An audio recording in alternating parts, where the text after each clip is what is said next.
네, 안녕하세요. 유현태입니다. 네, K리그 경기 하나 리뷰하러 왔습니다. 오늘 리뷰해드릴 경기는 FC 서울하고 전북현대 경기입니다. 지금 뭐 7년째 못 이겼다고 했나요? FC 서울이 제 친구인 서울 팬도 항상 이야기하는 게 형 저희 전북 언제 이겨요? 항상 그렇게 얘기를 했었거든요. 왜 감독들이 못한다고 하는 상황에서도 전북이 좋지 않은 상황에서도 왜 우린 못 이깁니까? 항상 이 얘기를 저한테 물어봤는데 그 징크스가 좀 이어지게 된 것 같습니다. 근데 이번 경기는 저는 서울이 이길 수도 있었던 경기 아닌가라는 생각이 들고 반면에 이제 전북의 집중력이 좀 더 좋았던 것 같아요 오늘은. 그래서 그 얘기를 좀 드리고 싶은데 제가 제목을 조금 이렇게 정해봤습니다. 경기가 저는 제3자잖아요. 저는 어차피 오늘 부천이 그 2시에 경기를 부산한테 져가지고 그게 가장 문제 있는 사람인 거지. 이 경기는 항상 관찰자로서 보게 되는 사람이잖아요. 그 제3자가 보기엔 참 재밌는 경기였습니다. 이렇게 치고받는 경기인데다가 그러니까 전반 뭐 10분, 11분에 막 두 번 그 일루천코 동점골 터질 때까지만 해도 뭐 경기에 뭐 진짜 극초반인데 두 골 터지고 막 그런 전반에만 네 골이 터지고 그다음에 결승골은 오버헤드킥이었고 근데 또 선제골은 야 이거 진짜 안 나올 만한 장면이었죠. 근데 그게 생각해보면 또 지난 광주전에서도 한번 또 광주가 이중 골키퍼가 실수할 때도 비슷했던 것 같은데 그렇지 않나요? 그래서 하여튼 뭐 여러 가지 장면들이 나와가지고 네 참 불량식품 같은 경기다라는 생각이 듭니다. 너무 자극적이었어요 저한테. 그러니까 축구를 항상 분석하고 싶어하고 이렇게 좀 이해하고 싶고 이게 좀 더 좋지 않겠느냐 이렇게 좀 합리적으로 접근하고 싶어하는 저로서는 너무 자극적이에요. 이렇게 실수가 너무 많이 나오고 하지만 골은 많이 터지고 선수들끼리 그렇게 깨지고 부딪히고 발 안 빼고 몸 넣고 하고 막 하는 게 재밌어요. 재밌는데 또 마냥 이 경기가 너무 진짜 수준이 높았네요라고 하기에는 그런 것만 있는 경기는 아니었던 것 같습니다. 그래서 제가 불량식품이라고 표현했고요. 제가 이제 지난번에 현대가 더비 때였나 불량식품이라는 말 한 번 더 썼었는데 그 경기를 취소하도록 하겠습니다. 불량식품이랑 했던 거. 이번 경기에 비하면 정말 그래도 한 뭐 밀키트 정도로 해야 될 것 같은 느낌인 것 같습니다. 그거는 불량식품까지는 아니고 밀키트, 약간 천연 재료로 만든 막 그런 비싼 음식이 아니라 밀키트 이렇게 표현하는 게 맞을 것 같아요. 이번 경기가 진짜 불량식품이었던 것 같습니다. 너무 자극적인 경기였다 이렇게 말씀 좀 드리고 싶어요. 네, 그런 의미에서 조금씩 한번 리뷰를 해보도록 하겠습니다. 저는 일단 이번 경기에서는 FC 서울 팬들께서 가장 그 속이 상하셨을 장면부터 짚어드려야 될 것 같은데요. 일단 최철원 선수의 실수는 변명의 여지가 없는 너무 큰 실수였던 것 같습니다.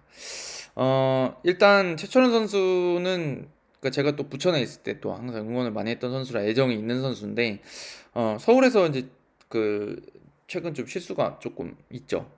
실수가 좀 있고 그 울산전 작년 울산전에도 큰 걸 했었고 근데 이제 이게 제가 최근에 이 얘기 해도 되겠지? 김영광 선수하고 어떻게 이렇게 골키퍼 김영광 선수하고 이렇게 이야기 나눌 기회가 좀 있어가지고 갔는데 그때 제가 생각하고 있던 거랑 되게 비슷하게 말씀하시더라고요. 골키퍼는 실수를 안 하는 게 일단 제일 중요하다. 하면서 그 실수를 안 하게 되고 어느 순간에 이 딱 그 레벨에 올라가면 흔들리지 않게 된다. 이런 얘기를 해주셨었는데 그게 전 되게 공감이 돼요. 그게 어떤 의미냐면 K리그2를 제가 보잖아요. K리그2에 선방자라는 골키퍼가 진짜 많습니다. 여러분. 우리나라에 그렇게 잘 막는 선수들이 많은지 처음 하시게 되죠. K리그1 보시는 분들은. K리그2에도 선방 능력은 제가 보기에 대동소이한 것 같아요. K리그1이랑. 진짜 잘 막아요. K리그2에 있는 선수들이 방어 능력은 진짜 탁월합니다. 저런 거 어떻게 막지 하는 거 진짜 잘 막거든요. 근데 차이가 어디서 나냐면 안정감 차이가 좀 커요. 그러니까 국밥형이 돼야 되는 거야. 그 선방 기본으로 깔고 국밥이 돼야 돼요. 근데 그게 안 되는 선수들이 제가 보기에는 주로 K리그 2에 가 있습니다. 그래서 예전에 K리그 1에도 뭐 후보로 올라오든 뭐 주전으로 잠깐 올라왔다가 잘 안 되는 선수들이 다 K리그 2로 돌아가잖아요. 그 선수들은 대체로 보면 그래도 안정성을 가지고 있는 선수들이냐 아니냐에서 갈리는 경우가 많아요. 그래서 제가 이런 얘기를 골키퍼들은 사실은 이렇게 평가를 받을 기회가 많지 않으니까 큰 실수하지 않는 이상 근데 제가 예전에도 막 그런 얘기 좀 드렸을 것 같아요. 송범근 선수 리뷰 막 이렇게 할 때 송범근 선수가 너무 선방이 적다는 식으로 말씀 많이 하시는 분들이 많았었거든요 그때.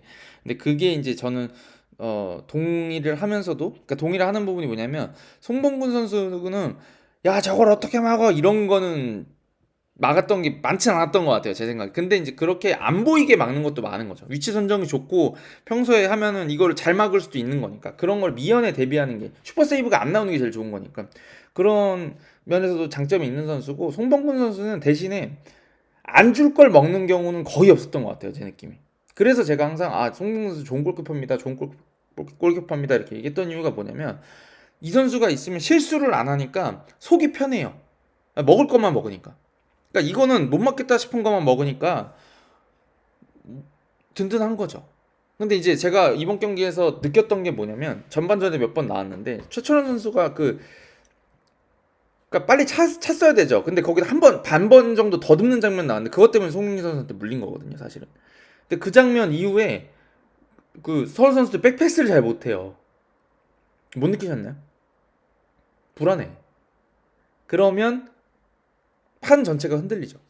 백패스 못하는 것 때문에. 원래는 패스길이 하나 더 있는 건데 그거 빼고 가야 되니까 불안하니까 스스로도 못 주고, 그 최철인 선수도 불안하니까 달라고 못하죠.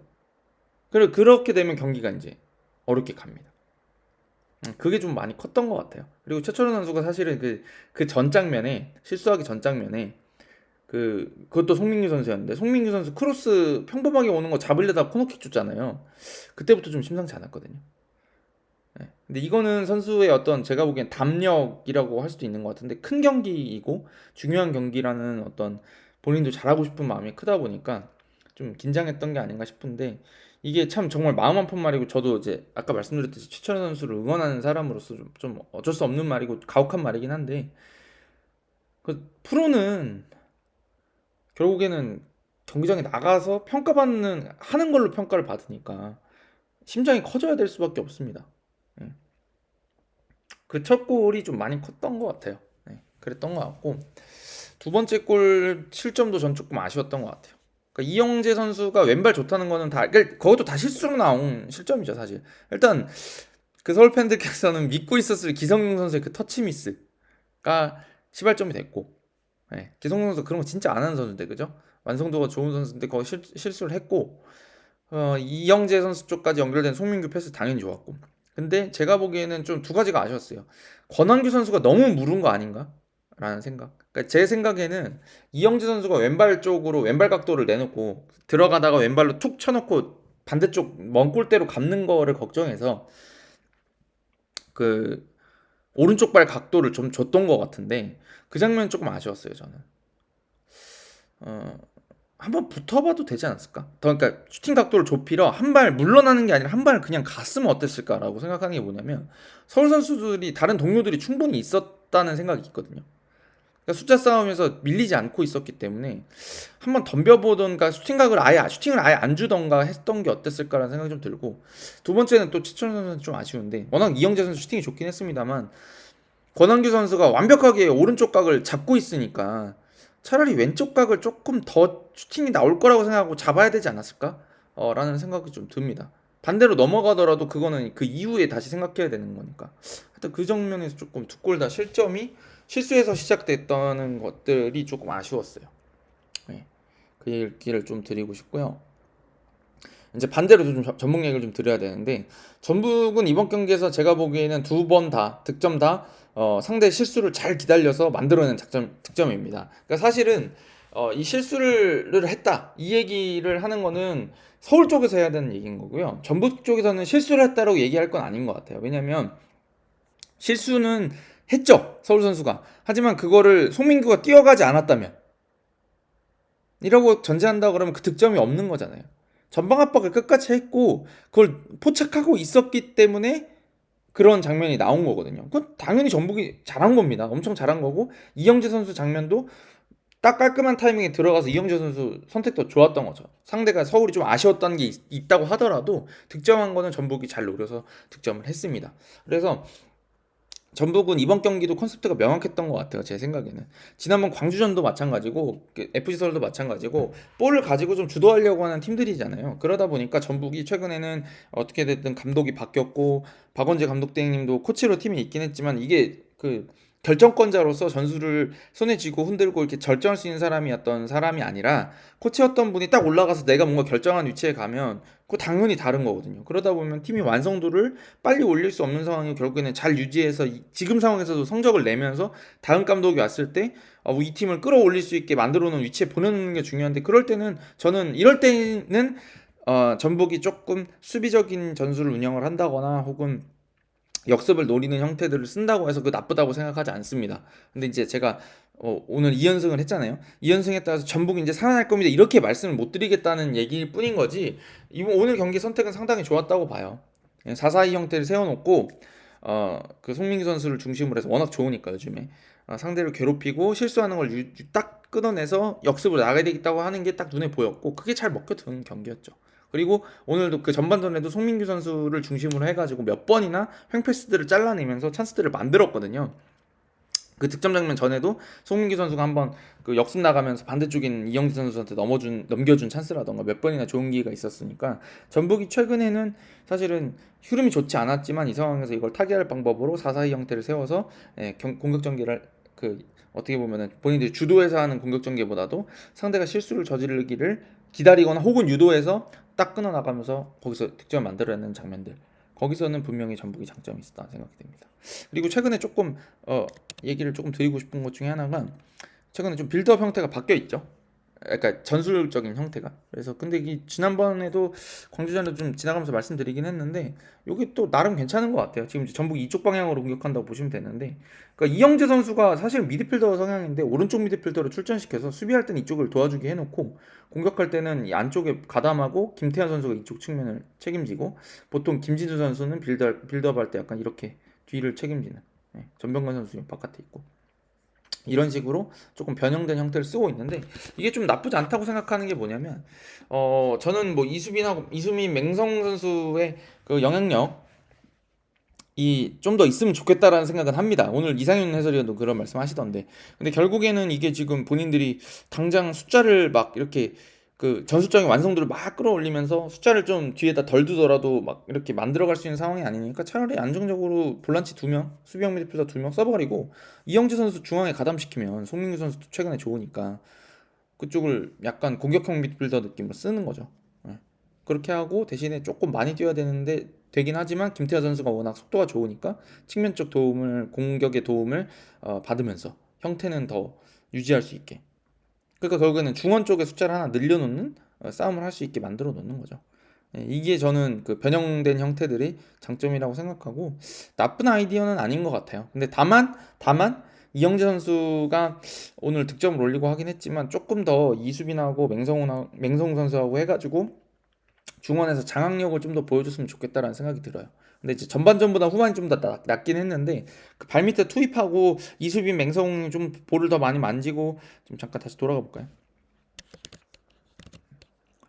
약간 지금 느낌은 이런 느낌이에요. 이 미드필더 선수들이 너무 이 수비 블럭 바깥에 있는 느낌? 이수빈하고 맹성 선수가 이렇게 돼 있는 게 아니라 약간 형태가 이런 위치? 이런 위치? 이게 조금 더 송민규 선수가 여기 있으니까 한 명 내려갈까요? 요 정도 위치? 이런 위치였으면 좋겠다는 생각이 들어요.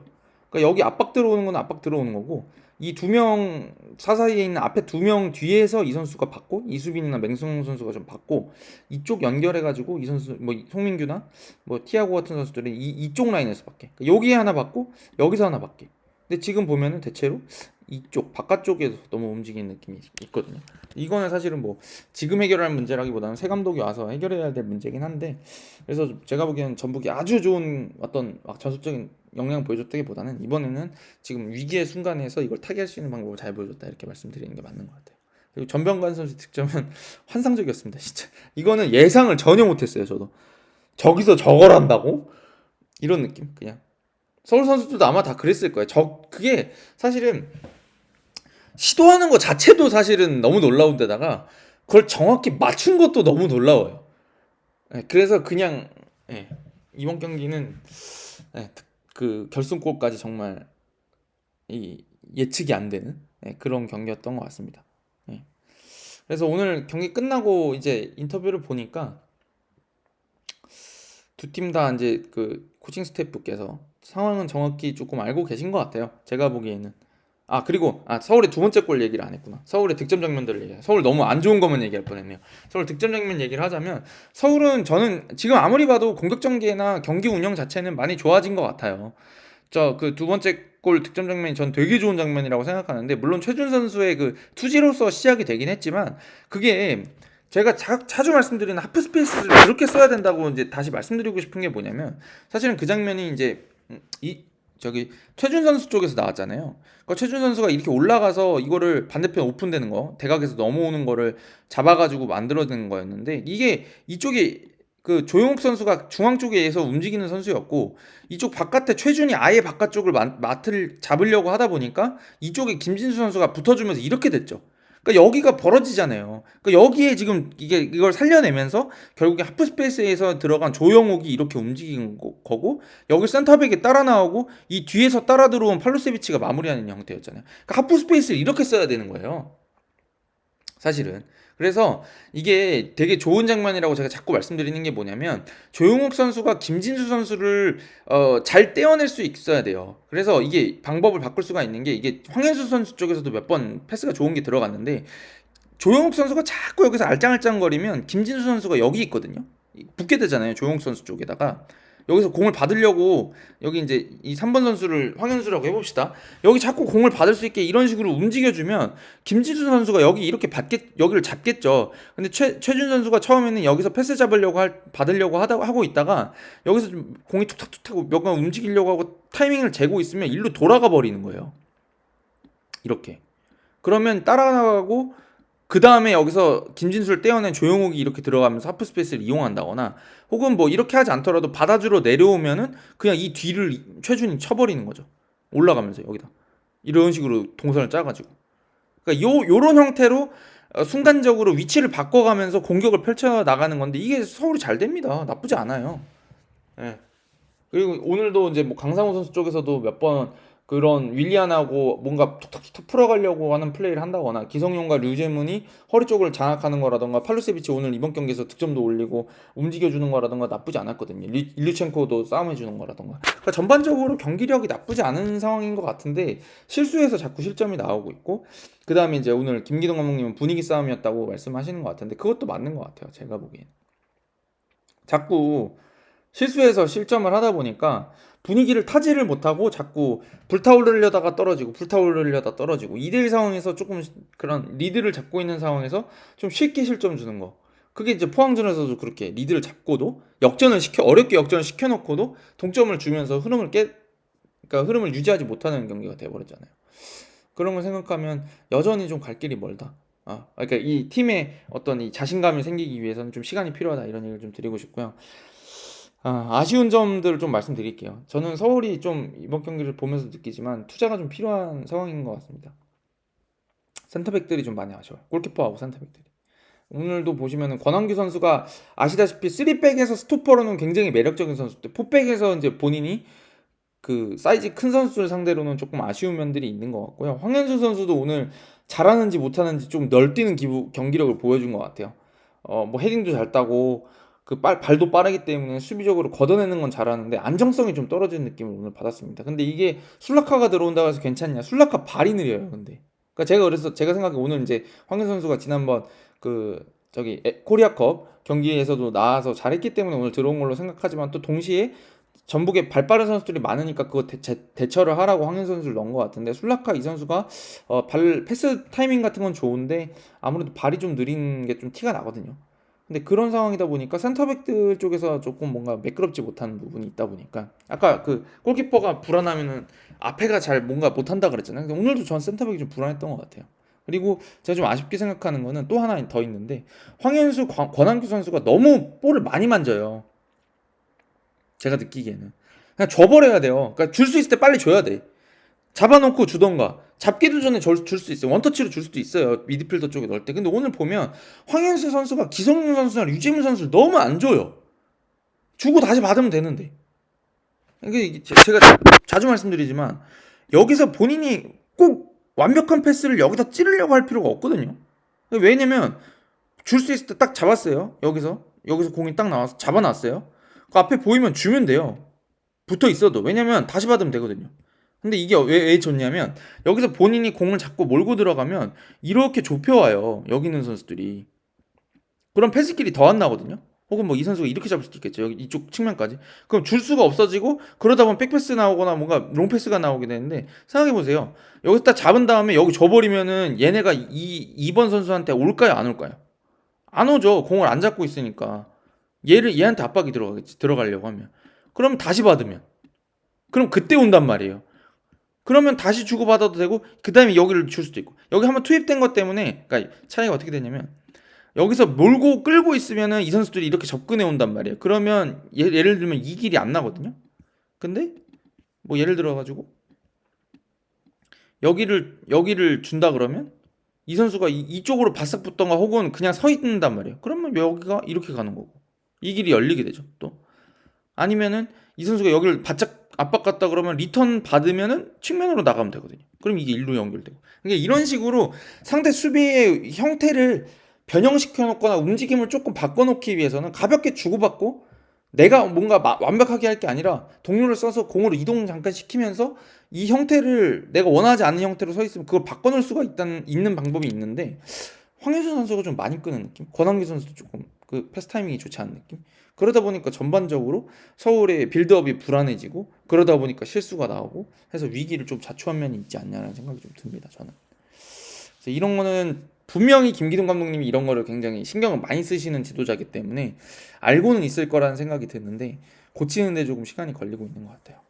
네, 그래서 정말 치열한 경기였고 오늘 또 비가 오는 와중에 또 선수들이 이제 좀 라이벌 의식이 느껴지는 경기였던 것 같습니다. 전북 선수들도 서울한테 안 지고 싶어하는 게 느껴졌고 서울도 이제 정말 오랜만에 한번 승리를 따내기 위해서 28,000명이나 되는 그 관중들 앞에서 잘하기 위해서 많이 힘을 썼던 것 같은데 쉽지 않았던 것 같아요. 네, 그 경기 자체가 그래서 서로 너무 이렇게 치열하게 싸우다 보니까 그래서 보는 맛도 좀 있었고 골도 많이 터지고 또 들어간 장면들이 멋있게 들어간 장면들도 있고 해서 참 재밌는 경기였는데 두 팀 다 그 팀으로 평가하기에는 잘 만들어졌습니다. 완성도가 있었어요라고 평가하기엔 조금 아쉬운 경기가 아니었나라는 생각이 듭니다.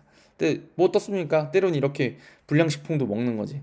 전술적으로 완벽하게 만들어져서 몸에만 좋은 거 먹는다고 행복합니까 우리가? 행복할 땐 때로는 이렇게 불량식품 맛도 느끼고 해야죠. 네, 재밌는 경기였고요. 서울 팬들은 좀 마음이 좀 안 좋으실 것 같고 속상하시겠지만 또 한편으로는 좋은 내용이 있었던 점을 희망으로 삼으시면 어떨까라는 생각이 듭니다. 실수가 좀 컸다. 라는 점하고 그래도 근데 골 들어간 장면들은 잘 만들었던데 좋은 장면 몇 개 있었잖아 라는 점들을 생각하시면서 이제 또 리턴 매치가 있을 테니까 그때를 한번 또 응원해 주시면 어떨까라는 생각이 들고 네, 전북 팬들 이연속 축하드립니다. 새 감독 빨리 와서 팀을 좀 추스리고 네, 다시 우승 경쟁해야 되지 않겠습니까? 네, 그런 의미에서 좀 중요한 승리가 아니었나라는 생각이 듭니다. 네. 자, 가보도록 하겠습니다. 감사합니다.